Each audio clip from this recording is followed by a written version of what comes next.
میں اس شہر یعنی مکے کی قسم کھاتا ہوں اور تم اے نبی صلی اللہ علیہ وآلہ وسلم اسی شہر میں تو رہتے ہو، اور سب کے باپ یعنی آدم اور اس کی اولاد کی قسم کہ ہم نے انسان کو محنت و مشقت میں رہنے والا بنایا ہے، کیا یہ خیال کرتا ہے کہ اس پر کوئی قابو نہ پائے گا؟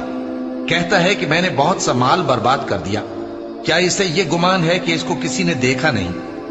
بھلا ہم نے اس کو 2 آنکھیں نہیں دی اور زبان اور 2 ہونٹ نہیں دیے؟ یہ چیزیں بھی دیں اور اس کو خیر و شر کے دونوں رستے بھی دکھا دیے، مگر یہ گھاٹی پر سے ہو کر نہ گزرا۔ اور تم کیا سمجھے کہ گھاٹی کیا ہے؟ کسی کی گردن کا چھڑانا یا بھوک کے دن میں کھانا کھلانا، کسی رشتہ دار یتیم کو یا مٹی میں پڑے کسی نادار کو۔ پھر ان لوگوں میں بھی شامل ہوا جو ایمان لائے اور جو صبر کی نصیحت اور ایک دوسرے کو مہربانی کی تلقین کرتے رہے، یہی لوگ اچھے نصیب والے ہیں، اور جنہوں نے ہماری آیتوں کو نہ مانا وہی برے نصیب والے ہیں۔